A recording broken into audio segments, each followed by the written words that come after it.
Edge Radio.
It's Edge Radio Australia, and we are on the air with Max. How you doing, Mad Max from Mexico? Hi, Terry. Thank you for having me. It's a pleasure for me being here. Sorry about the delay, folks. We've got a bit of technical issues here. However, we're going to get straight into the show. And I do have to say, this gentleman, has come all the way from down the road, and he is responsible for the e-bike I ride on just about every day. So I just want to say thank you for that, Max. It's been an absolute life changer for me. Oh, well, I'm glad you like it.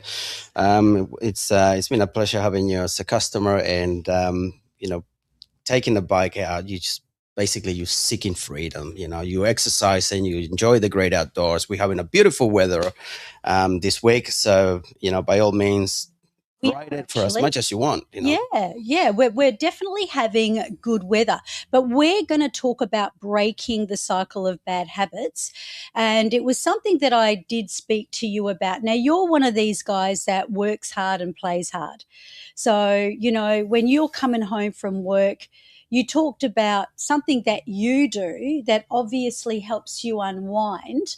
And do you consider that a good habit or a bad habit? Well, to me, it's a wonderful habit because with being and running a business, being under constant pressure for me is taking care of overdue invoices, phone calls, emails, corporate meetings. Everything gets piled up and it creates a lot of stress, and it takes a lot out of me. So when I come home, I like to open a bottle.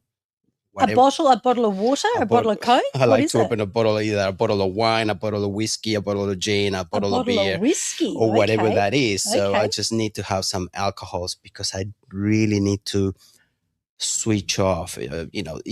Doing business, it takes so much out of me. Yes. It creates a lot of pressure. Yeah. So I just need to have a drink after I finish work. That's fair enough. Do you know the reason that human beings do stuff like that? It's it creates an endorphin, I think, and it helps them to relax and calm down. Yeah, true. And it also, that is creating a bad habit, and it increases over time. Okay, so from the NLP world, you're right, actually. Anything that we perceive makes us feel good does create that dopamine, that endorphin, that kind of hit that we're looking for. In the world of NLP, we call it changing state. Right. See, it's impossible for us to stay in the same state for longer than around about, I think it's like 1 or 2 minutes. So we are constantly moving in and out of state. So if you're working all day, as you do when you work hard, and obviously there's challenges and things that come up, the first thing people want to do is, come home and unwind. And I'm not saying everybody's going to open a bottle. It could be that people go to the cupboard and pull out food, and then they start, and that they look at it in a way that is, well, I deserve this. This is my time now. And that's the perception that I really want to talk about today, because it's also a perception that doesn't always match our dreams and desires. So I've got a question for you. Are you ready? Shoot. Okay, where's my gun? Okay, so would you say if you drank a bottle of whiskey every day, you would become the person that you truly want to be in your future dreams? Not to say that you do, but let's just say that was the case. Would you be able to really fully achieve the person of your dreams having done that? No, Right. So this is the interesting connection. See, your brain doesn't know that. my brain doesn't know that. Yes, that's Your correct. brain thinks that it's actually giving itself that ability to unwind and unpack and do all Not that I those drink things. a whole bottle of whiskey, but I like to have at least 3 glasses a night. But when it comes to the habit, my brain doesn't tell me that. Sure, because you've got two parts of your brain, right, Max? Right. You've got the subconscious brain, Hmm. and the subconscious brain is the part that is saying, you deserve to have a drink. You've been working hard all day, or it could be, you deserve to have something to eat and fill your stomach up with all the good stuff. So we are constantly turning to things that we perceive are going to change our state because we actually think we deserve it. But, the language of NLP can be very blunt sometimes.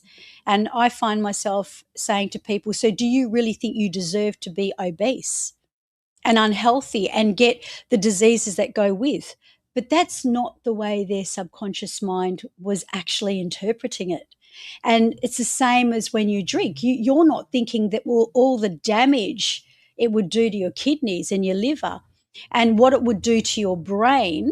You're thinking in terms of what? What are you thinking when you have a drink? Well, I'm thinking of technically, I deserve this for now. It's Yes. just, it helps me unwind. I'm sure other people has different habits, but me having a glass of wine or maybe two, um, I think that my brain deserves this as a form of a treat. Yes. And that's the question that I'd like to throw out there to our listeners. And that is that when you're doing something that is, considered a bad habit, would you say it is a bad habit, by the way? Um, not at that not at that moment. At that Not at that moment, moment, but now, it is a bad objectively. habit. Yes. Okay, cool.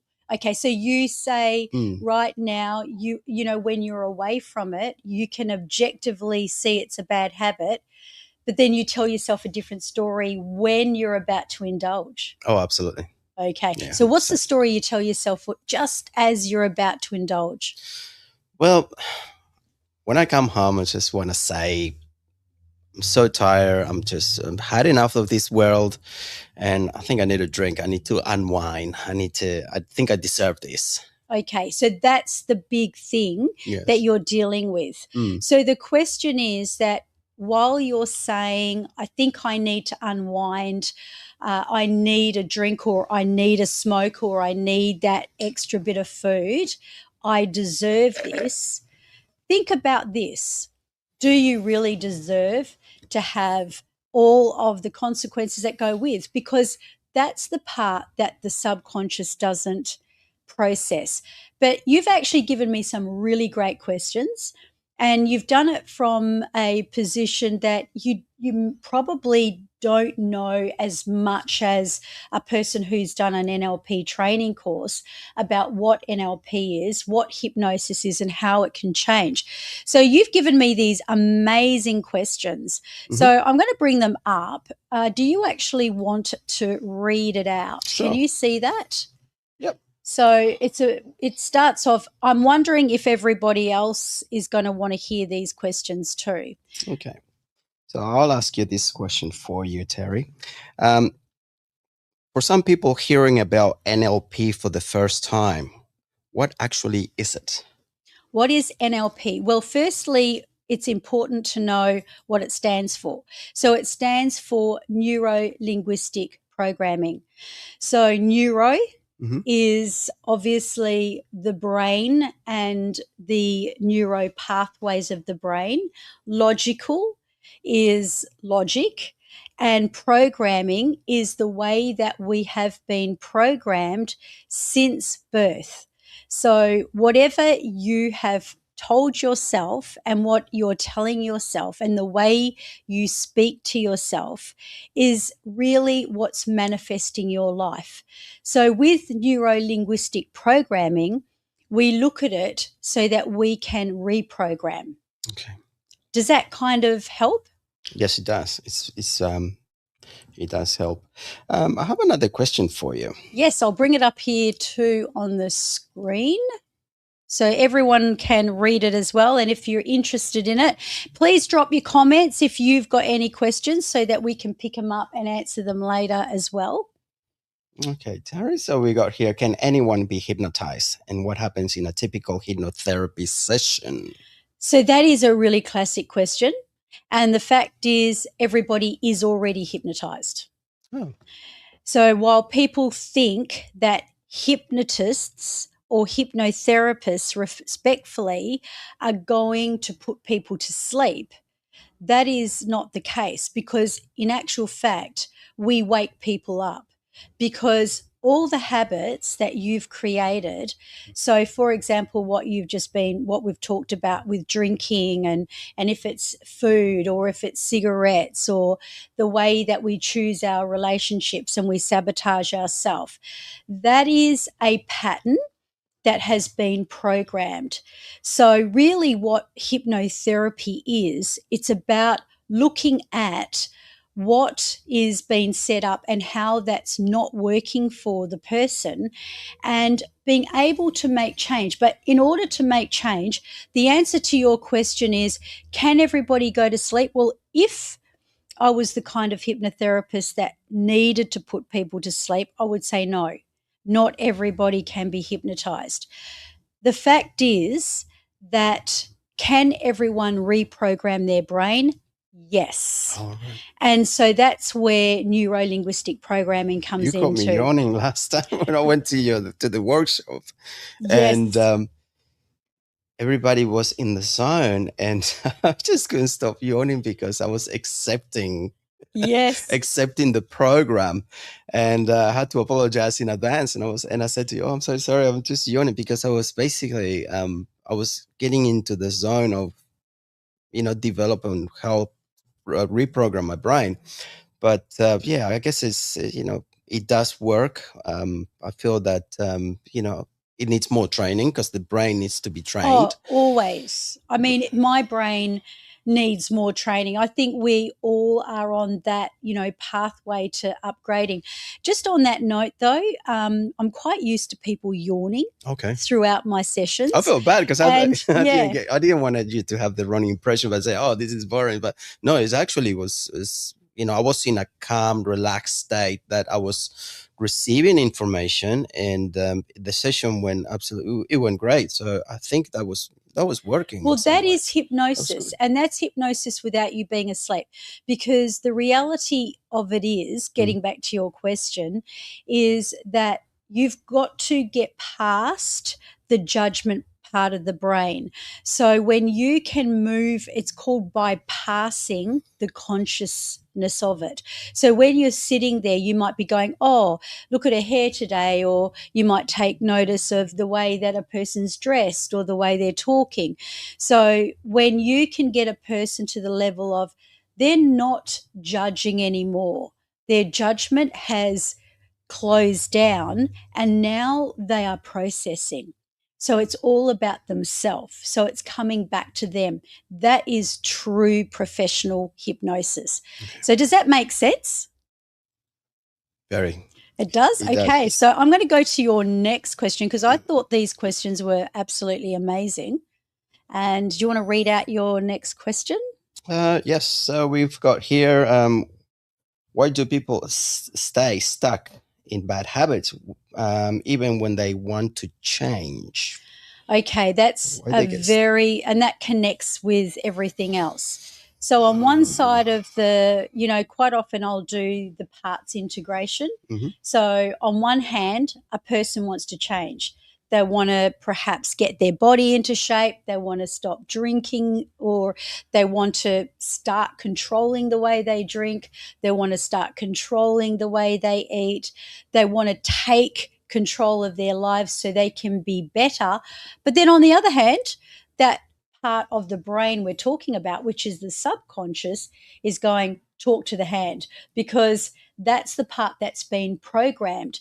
So until you can literally bypass your logic, because that logic that says, yes, I'm going to be better off if I do stop drinking, or if I stop smoking, or if I stop doing the things that I'm doing, you still have to really, what I do as a clinical hypnotherapist is I advocate for the subconscious. So rather than going against the subconscious in a way of, oh, it's really bad, you shouldn't drink every day, that's really bad for you, and or you shouldn't smoke because smoking is bad for your lungs, that is going to create an instant barrier between you and I, because the subconscious mind is going to go, I'm not going to listen to you.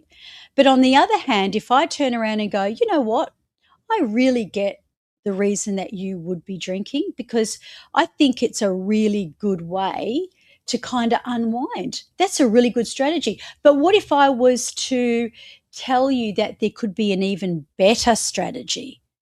You see, you kind That of, works. yeah, Yeah. you see how you're dealing with that resilience? Yes, it does. And, so the reason that people stay stuck is because they're trying to operate out of their own self-discipline. And really, none of us are that And it self-disciplined. creates some kind of resentment.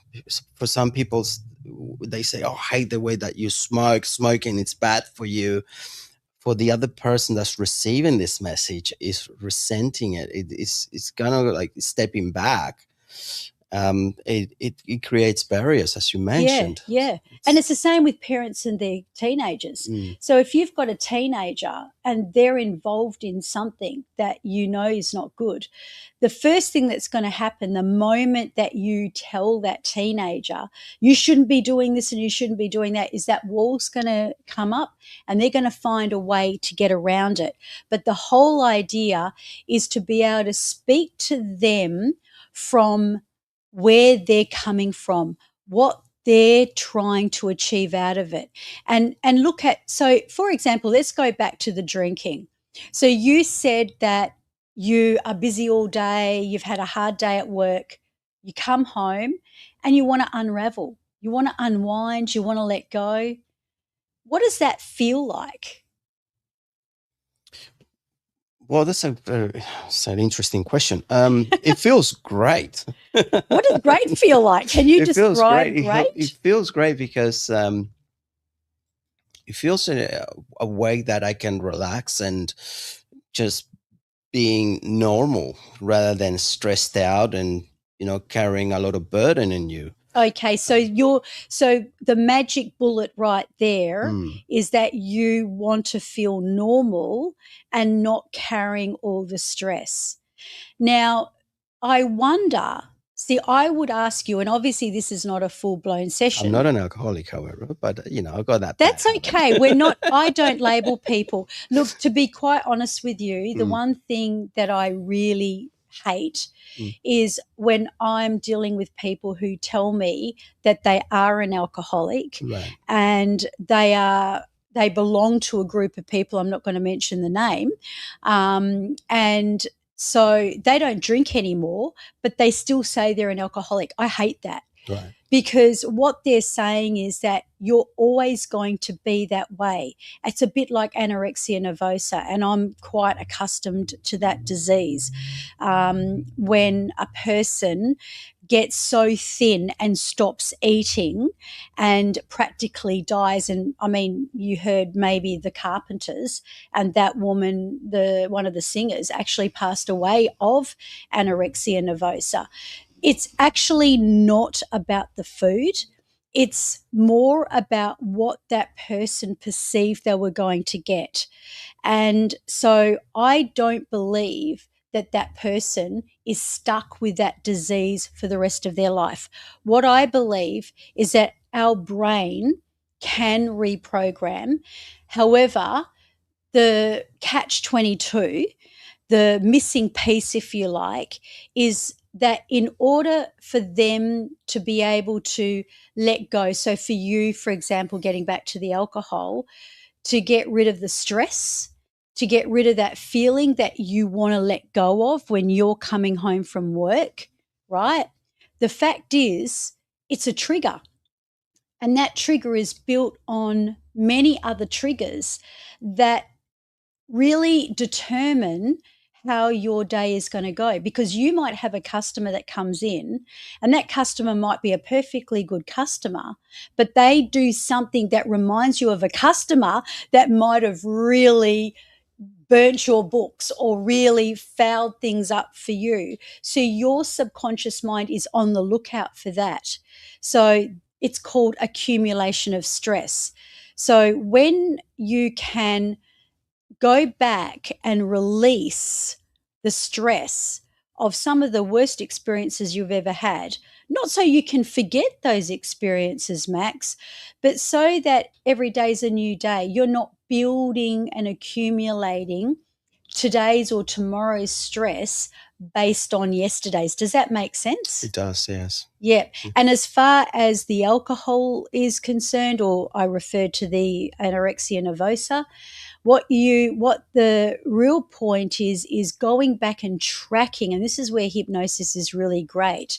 It can go back and track to where you first made the association, because that's what it's all about. It's about associations of, when you felt that drinking alcohol really helped you to just let go, right, unwind and unravel.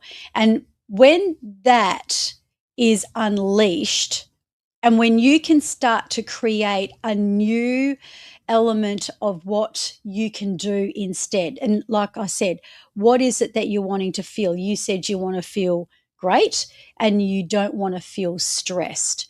What does that feel like?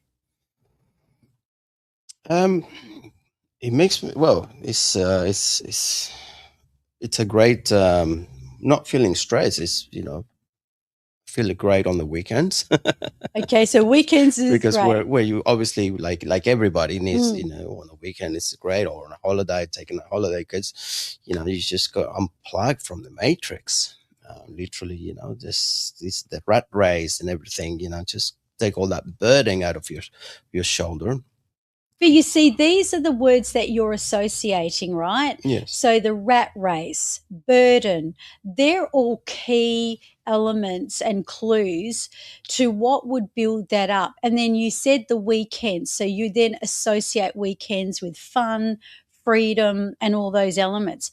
What if you could turn it around so that your weekends become even better and the days of the week become like the weekends? So every day is the weekend. Oh, that would be a perfect world for everybody, wouldn't it? It would be a perfect world for you. Well, for it would you, be for you anyway. Some people for might not everybody. like the weekend, I'll be honest. But, for you, you've made that association. Exactly. So, the fact is that while you're associating your work, I mean, where is it getting you? Even if a person hated their job, That would which be a I great know that strategy. you don't really hate it, there's parts about it that you love, Yeah. like serving customers like myself, just saying. But, it's not going to get you anywhere to feel burdened and to have that concept. So we call that a belief system. Right. So you've set up a belief system based upon your past experience. Does that make sense? It does make sense. Yes, you got your finger right, pointing things, onto the. I do it as well. You're very knowledgeable when it comes to that. Yes. And look, I have to tell you on. that I do exactly the same thing. Now, I might read this out because I have skipped a couple of your questions because of time factor. But this one, I don't know whether you can read it on the telly screen. Why do people stay stuck? We actually did already have that one. The one that I would like to bring up is this little one, which I feel is going to be give a really, really good answer as well. So It's about the subconscious, the daily behavior. Oh, I love that question. That's Do you want to read it out? Yes, it's how much of our daily behavior is subconscious? I bet you can answer this based on a lot of what I have spoken about, and I am going to respectfully answer it anyway, but I know that when I say it, you're going to know the answer. You're going to say, yes, that has to be true. How do you know, Max, that there is a floor underneath your bed every time you wake up in the morning and get out of bed? That's a very tricky question. Can you repeat that again, please? Okay, my I know. mind went blank. I know. I deliberately did that, and that's another thing too. I was not familiar with the term. But that's a pattern interruption from how way do you back. know there's a floor under your bed? So, in other words, let me reframe it. Okay. When you get out of bed every morning, you don't think to yourself, oh, I better check to see if there's a floor before I step out of bed. Right. Okay. You know there's a floor. 100%. Is that right? Yes, absolutely. Now, when you get on the floor and you put one foot on the floor and then the next foot, do you ask yourself, which foot am I going to start walking with? Do you ask yourself that question? Absolutely. Yeah, that's crazy. That's crazy. I never thought about that. I mean, you don't even do it when you jump in a car, right? I mean, once upon a time when you learnt to drive, I remember my father taught me how to drive when I was 17 years old. Yeah. And I can remember, thinking to myself with a manual, oh, my goodness, you've got to put your foot on the clutch.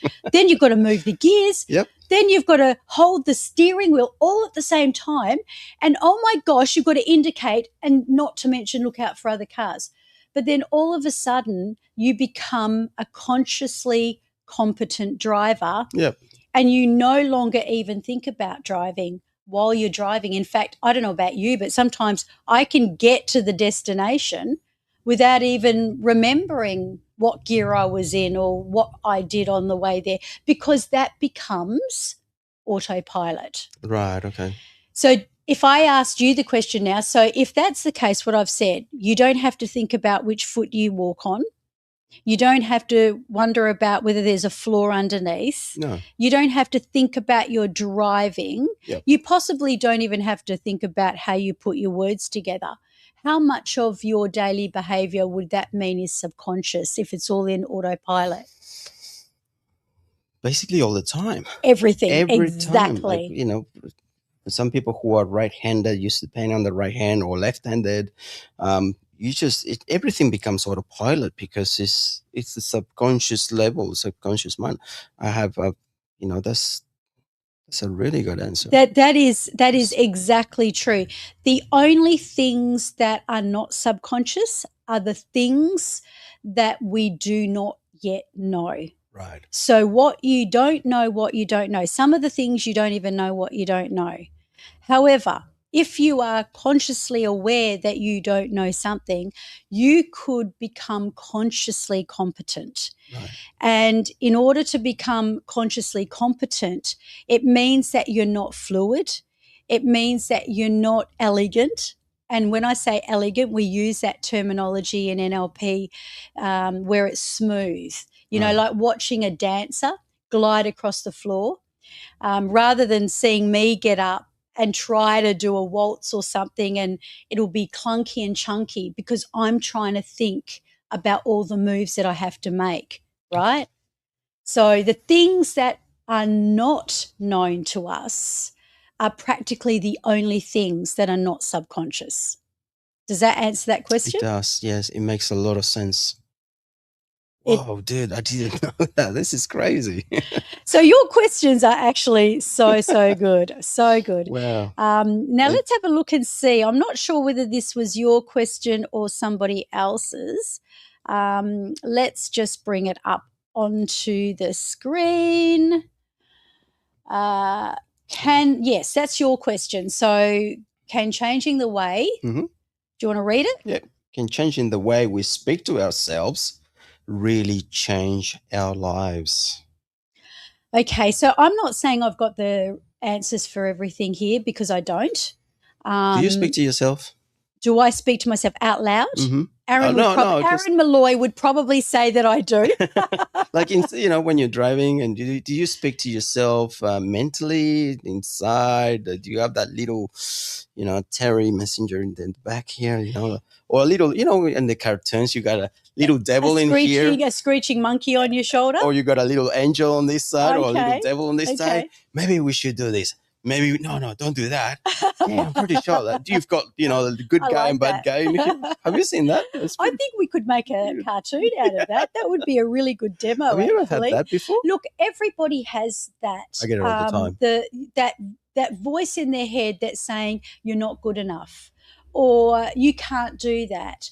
Or the one that I'm seeing a lot of at the moment is imposter syndrome. Okay. And it's happening to people around me who are very good at what they do. And there's certain things that they are being acknowledged for by their bosses or, their peers and other people.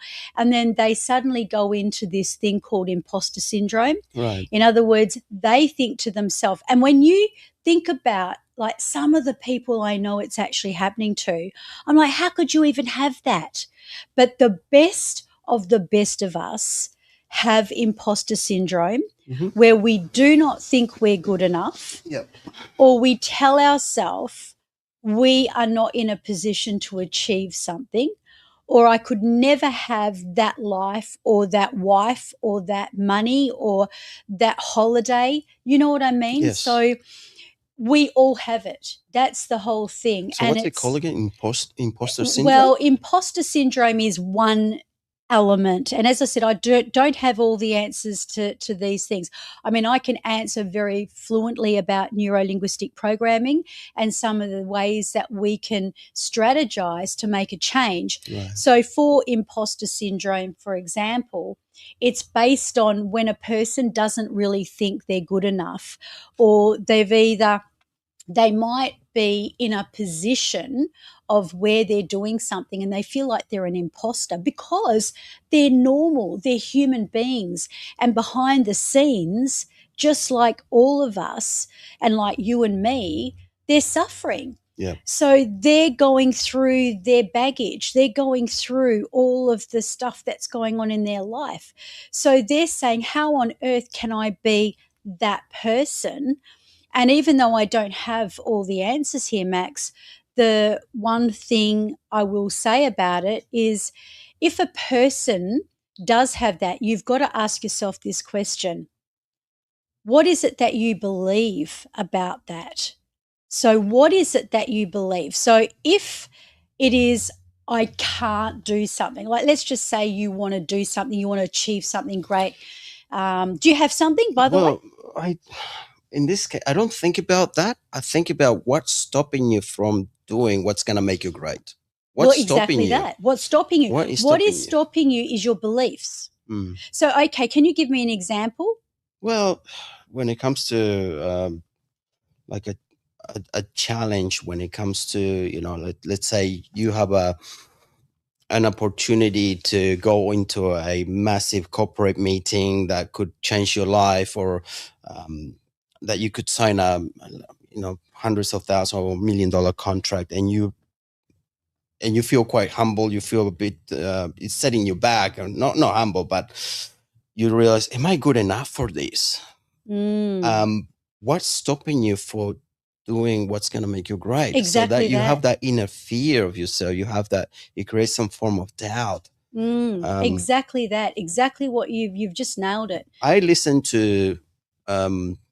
I've got a number of audio, or because I listen to Audible, and I listen to the personal development books. And to be honest, I'm not trained as a businessman, but I've just learned so much from the Audible when it comes to the personal development.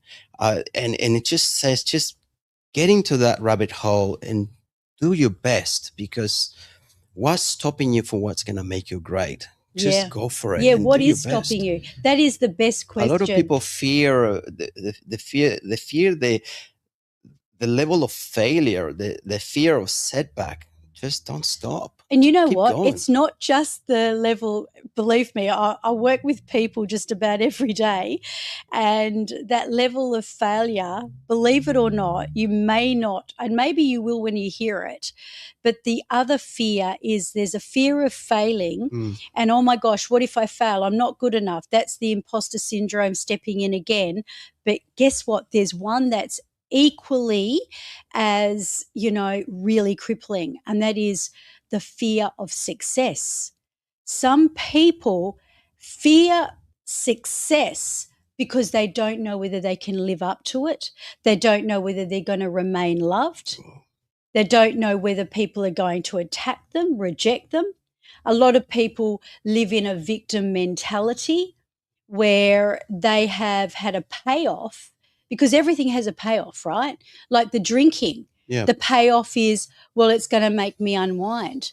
The food, well, I deserve to eat this food. But what they don't realize is they might be eating themselves into obesity and diabetes, Yeah. or drinking themselves into kidney failure.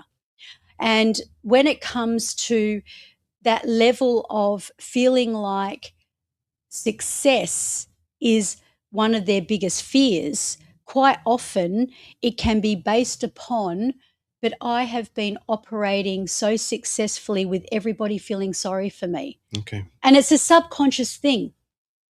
So does that make sense to It you? does. Yeah. No. Yeah, It.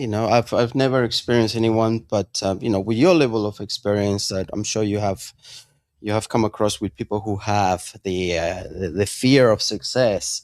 Um, but no, absolutely. Absolutely. that's a great And topic. I think too, in all of us, there is probably a fear of success that even can be based on, if I become really massively successful, Hmm. is that going to be too hard for me to live up to?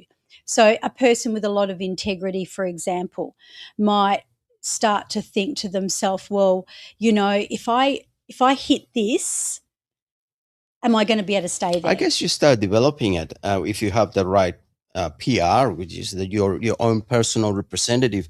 I guess you do need someone to help you out. Like, let's say, for example, if you become a very successful person, like let's say Elon Musk, or great entrepreneur, the billionaire, the biggest billionaire ever, and then we got Lionel Messi, who is the greatest soccer player in the world. These people don't work by, they've got hypnotherapists, they have um, uh, personal trainers, they've got businessmen, they've got sponsorship, they've got management.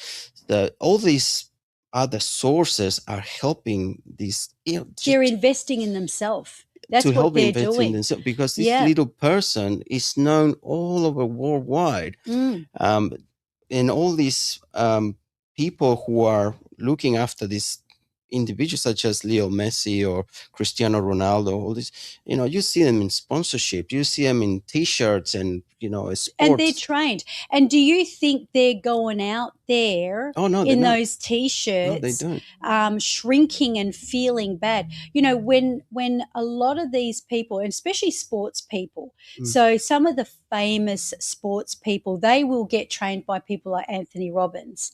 And that is because Anthony Robbins is an absolute guru when it comes to states, because NLP, if you do a practitioner's training, the 101 thing that you have to be taught what to do and how to do it. And if it's the only thing you learn, you are winning. And that is how to change a person's state. Right. Okay. So if a person, for example, I know Anthony Robbins does a lot of work with famous athletes. Oh, they do. He does. Yeah. For myself, I did work with a famous horse racer, and he was always at the top of what he was doing. And when he came to me, he was at the bottom. But he came to me for depression, but he had that hunger that he wanted to win. And like that natural character of horsey people that, are on the horse and they're wanting to win, I asked him the question, because this is what everything comes down to.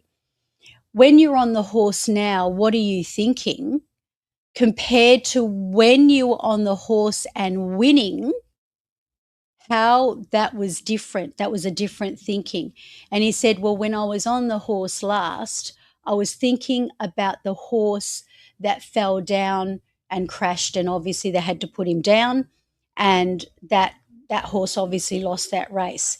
And I'm going, okay, so if you're repetitively thinking about the failure of that particular race, then that's where your brain is going. So the whole idea of NLP is to shift them so that they can move their mentality to that other side of think about the win. What was that like? What did it feel like? And you did a workshop with me and we go into our feelings. You've got to have that mental feeling. So you talked about going into a meeting before. Yep. So if you go into a meeting, even if you don't know what you're going to be talking about, and there's a lot on the table, Yep. you've got to go in with posture, because body language is huge. You've got to go in with that posture, and you've got to go in with that success mindset of belief, even if you disbelief yourself. And the question you asked before is, can our language change that? I don't have the full answer for you, but this is what I will tell you from a NLP standpoint. And that is that your language will work only. So there is a condition, and the disclaimer is that you have to match the energy. There's no point saying to yourself, I am the best football player, but deep down inside, you're feeling like an absolute failure. Right. Because then there's an incongruency, and that's what hypnosis and NLP is all about. It's about bringing congruency together so that that person can release those feelings and negative emotions of feeling like the imposter, feeling like they're not good enough, and bringing it together with that language and learning how to step into it. That was very good. Thank you. Thank you. I think we have time for one more question, and it's up on the screen there. And I don't even know whether I'll have time to finish the answer, but I'll give it my best shot. Let's make it brief then. What's the most remarkable transformation you ever seen in a client? Okay, so now that's a very objective question, because the way I'm sure that if I did answer you, I probably wouldn't be right. Okay. And the reason I say that is because I don't always get to know fully what exactly happens to that person and how their life changes. Wow. There are some radical changes that you will see, like the one that stands out is the one my late husband always talked about. And it was about the man who had been a heroin addict for most of his life, and since he was 14 years old, and he'd lost his kids to the Department of Child Protection, and he'd had to go to court. His sister recommended him to me, and I basically, the court said no, because I'm not medical. So they wanted him to have medical intervention. And he said, well, look, can you just give us a try? So long story short, after 40 years of being an addict on heroin, he got off it. Now, he did come into me on the second session and he said, what have you done to me? And I thought, well, I've done nothing. And he said, do you even understand the concept of, some of these drugs that I take, like speed, for example? Because when you take it, it makes you feel alive, wound up. You feel like you're, on fire. He said, I absolutely hated the experience. Long story short, and I was even on a call to the court to say he'd had 7 calls with me and sessions, and that man wiped out that 40-year habit. I'm not saying he's the biggest transformation, but that's the one that has been spoken about quite a lot, and that was a legal one as well. And he got his kids back. Wow, that's awesome. That is really good. So that was really good. But Max, I just want to say thank you for accepting this offer to come in on the show. And I'd also like to put out a call to action that if you feel that you would either like to jump on the show and perhaps, sit on the hot seat here with me and I'm not that scary, or perhaps you'd like to do it virtually, why don't you give us a call, DM me, and we'll figure it out and we'll see if we can get your questions answered. And is there anything else, last words you'd love to say before we end the show? No, well, I got to say thank you very much. It's been a great opportunity for me to be here, and thank you for your time. And if you are watching this or listening to this, you're pretty awesome. So I hope you learned something. I learned something. I love to learn every day. And thank you, Terry, for having me here. Thank you, Mr. Malloy. Yes, big shout out to Aaron Malloy, and that's all, and that's over and out from Edge.